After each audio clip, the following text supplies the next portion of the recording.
You know, the DC superhero movies have had a really difficult time getting off of the ground, and I'm I've been skeptical of this for quite some time, but now with DC finally giving us our first look at Superman in James Gunn directed Superman that's coming out next year, it's got fans.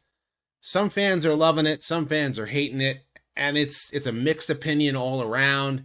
But let's be honest here, superheroes have not had a good outing in the last couple of years, especially considering that after Avengers Endgame, people have had this quote unquote superhero fatigue, but the reality is that what we've had is bad story fatigue, right? But that being said, taking a look at this image might change your mind, or it might make you just be completely tuned out. I'm not yet sure, but let's take a look.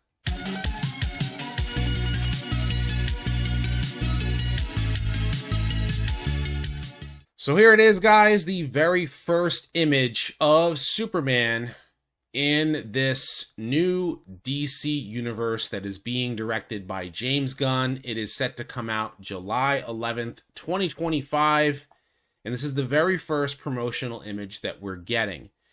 And fans are mixed, and rightfully so. I mean, some people were really grown attached to the Snyderverse. I have mixed opinions about it. Liked parts of it, didn't like parts of it. It ended with a terrible story with the Flash. But now taking a look at this here, you have people saying like, "Oh, missed opportunity." A lot of people want Henry Cavill back. Again, I totally get it. You know, good Lord, what's happening out there? Which I think is an hilarious way to look at this, because Superman is casually putting his boot on while this like big energy beam is happening. It makes you wonder, like, is he gonna? You know, there are no telephone booths in 2024, 2025.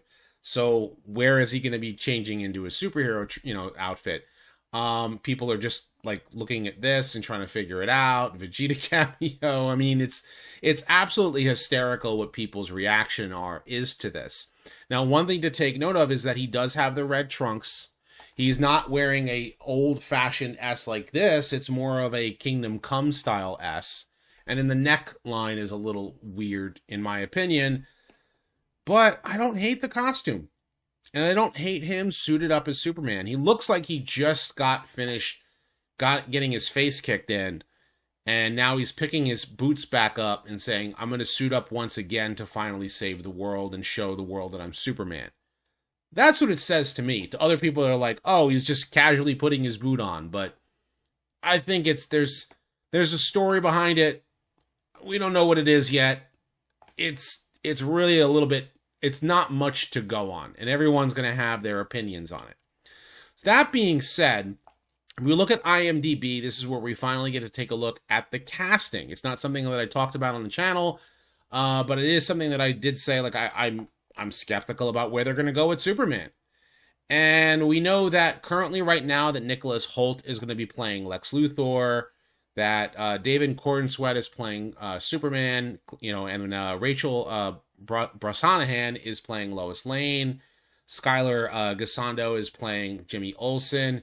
Wendell Pierce playing Perry White, changing the character again from Lawrence Fishburne played him last. So there are changes here to certain things. And then of course we have Otis and Eve Tessmacher, which brings us back to the 1970s Superman movie, which, by the way, I think that is the best Superman movie of all time. And I didn't hate Man of Steel. I know there are people who hated that movie. Batman v Superman and then Justice League, it was like the whole DC universe just fell off the map here. But I think what's going to happen with this storyline is that they need to establish all of these characters in this movie. I mean, you have Martha and Jonathan Kent, but then you want to introduce everybody else. There's rumor that Kara Zor-El is going to be there, and that, Mr. Terrific, Nathan Fillion is going to be playing Guy Gardner. They want to get this set up to eventually get to a Justice League movie, and that's where they're going with it. And I don't think that's a bad thing. They have to make a good solo Superman movie that stands on its own, even if it's connected to a larger universe. One of the things that the early MCU was able to do was able to create a movie that existed within the universe, but at the same time stood on its own. And the movies got, started ramping up until we got to the Avengers, and everybody was excited to see the Avengers. And then, of course, you got led it all the way up to Captain America, Civil War, Avengers, Infinity War, and then Endgame. And to my opinion, Endgame was like the end of the story, and then Spider-Man No Way Home was like an epilogue. And everything else outside of that after Endgame is really not worth your time. But I'm hoping that this particular Superman movie is a good one. And I don't think that this movie is going to be terrible on the surface. I think that we have to wait until we see it in action.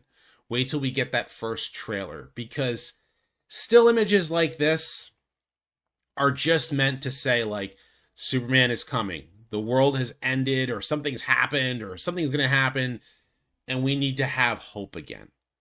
And that's the kind of hero that Superman needs to be. He needs to be the hero that's able to pick himself up and say, no, I can do this, give us all hope, and will stand above the world in a means that, one of the things that makes Superman such a great, superhero that I believe that why I really enjoy this character is that he's raised by Jonathan and Martha Kent, who instilled on him values that he believes and he stands on. Even with his Kryptonian heritage, he still stands on those beliefs, and the structure of his belief is to do the right thing, even if no one else will. To stand above, to save people from disaster, save people from their own, I wouldn't say save them from themselves, but you see a woman about to get run over by a car, you save her, right? You see someone, you bank robber, you stop the bank robbers. If you're going to see a world-ending disaster like this big giant purple beam in the sky, you rush out to stop the big purple beam in the sky.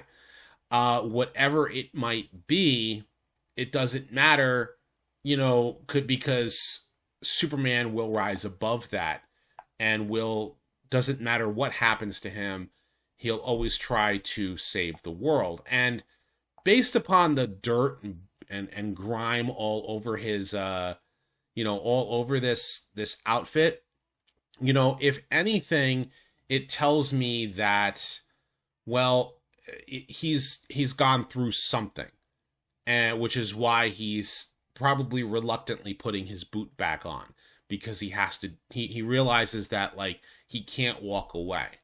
That's the story that it tells me. And don't get me wrong, regardless of how you feel about the Snyder movies, Henry Cavill as Superman was great. I didn't care much for the costume, but I loved him specifically as Superman. Just his stories weren't the best, And I'm hoping that this story is good.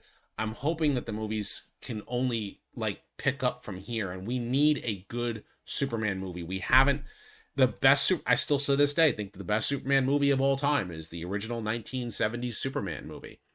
And, the full-on extended cut with all the stuff that happens in it. It kind of gives you the whole origin story, tells you everything you need to know about Superman, and then he comes to town and he, saves Lois Lane, will stop Lex Luthor from destroying California, which I won't go there.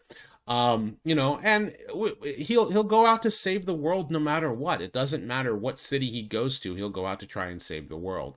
So I want to know what you guys think. Do you think that this Superman looks good in this image? Are you just on a wait and see approach with it? Or are you taking a step back and saying, this ain't it, I don't like it?